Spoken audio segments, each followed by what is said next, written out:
I'll do. This is part 7 of Flat Earth, Globe Earth. There's both. So yeah, this one's about the stars are trillions of years old rather than being trillions of years away. For if, according to the Vedas, the universe that we're in, the Brahmanda we're in, it's Brahmanda like that. It's an eggshell. This is the upper verse. This is the underverse. Right? This is 4 billion miles, basically 2 billion miles on the upper verse, 2 billion on the underverse, 4 billion miles across in a diameter. Yeah, so when you look up from where we're living on the globe, Bugola, and they tell us that the stars are trillions of years away, and all hearts on hearts, honesty, do you really think they look like they're trillions and trillions of miles away? Because when you look at the moon, it's about 240,000 miles from where we're at, right? And you look at the stars, and yeah, they're smaller, but they don't look that far away. They can only be within a region within the 2 billion miles of upperverse, right? So isn't it really more of a case of that they're trillions of years old? That being backed up by the fact that the universe lasts for 311 trillion years and 40 billion years, according to Veda, in the one infinite cycle of Garbhodaya Vishnu, who are this whole Brahmanda emanates from, and we're all the Saradaksa Vishnus, the smaller versions living on the globe Earth, or the flat Earth, right, the flat Earth. And so far 155 trillion years have passed by, so then wouldn't that make the creation of stars about trillions of years old? That's what I think, and that's what they're overlooking and not saying, or they're not figuring out, they're holding it back. Who are they? Science, Western science, for whatever reason. You tell me. But this is what I'm putting together in my simplistic way of looking at things. Yeah, there's like 16 regional dimensions, 14 as we know, been from Brahma Loka all the way down to Bhu Loka, which is highest to the 7th heaven being Bhu Mandala or Bhu Loka, flat Earth. And then you've got the other 7 below, which is Ataloka all down to Pataloka. And then you've got the Pitraloka, the forefathers, and then you've got the Purgatory of Hell, the Narakas. And then below that's where you've got basically the Garbhodaya Vishnu and Lakshmi lying down in the causal ocean, and the Garbhodaya waters, I should say, not the causal ocean, lying back on an ancestor. That's the truth. That we can't see it, but of course we can't. We're living here, up here, on Bugola, going round on the 6th level, the 6th dimension, right? And this is the 7th, the flat, right? Bhu Mandala, or Bhu Loka, the 7th. There's about what they say the whole of the universe. So like we're in 4 billion mile diameter. It goes out the flat of the Earth to the first covering. Right? And the first covering, then it goes on to 7 coverings, 6 coverings after that, after Earth, which would be water, fire, air, sky, and false ego, something like that. And that all reaches out to about 44 quadrillion miles all in all. So that's all a protective casing, right? And we're all made up of the same stuff, in our little tiny little bodies, in our body self, you know what I mean? As Atman Jivas in our body, our bodies in our Atman Jiva.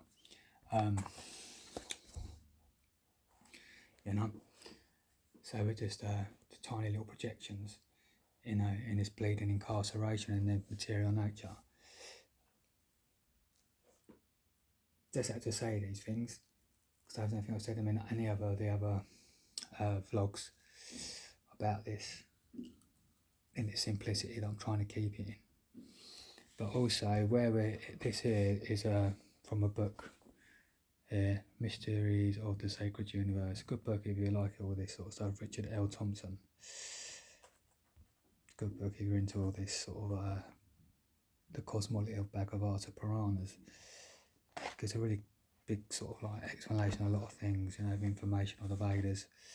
But in between the band and if you see there's a little line, and that line is equivalency of here, the Antarikshya. It's called the space between the two halves. So this is the seventh heaven, the upper verse, then it goes into the underverse, you see, and there's an Antarikshya space between Bhumandala, here we're on Bhugola, as I say, globe Earth, to Dhruva, which is known as the North Star.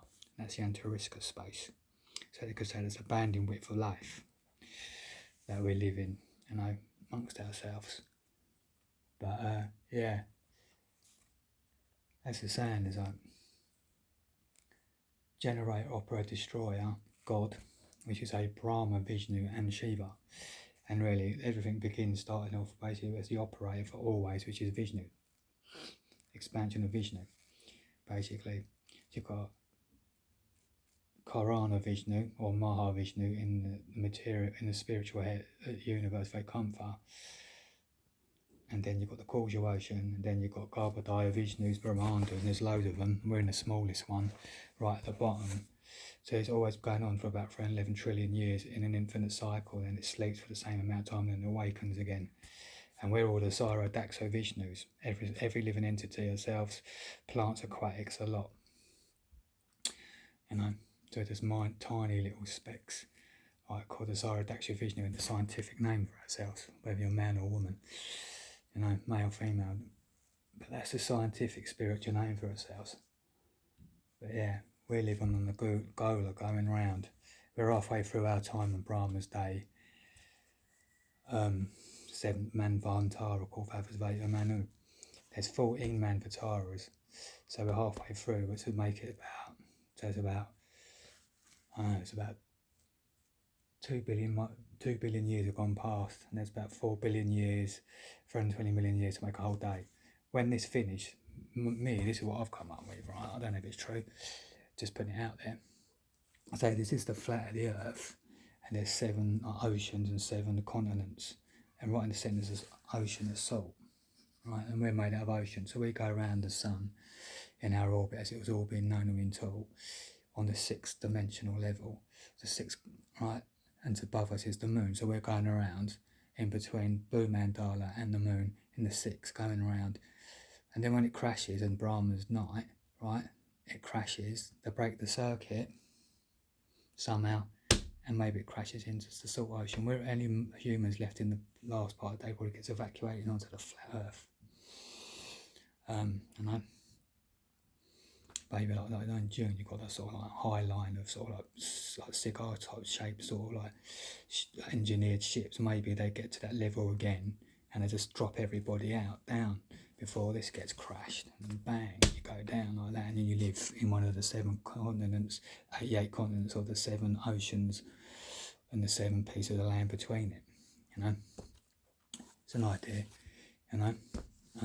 Then another globe Earth is formed in the night of the same amount of time, of 4,320 million years, and then it goes up again somehow, goes into a recircuit, and that's another day going on. See, we're halfway through our day at the moment, so we're well safe where we are.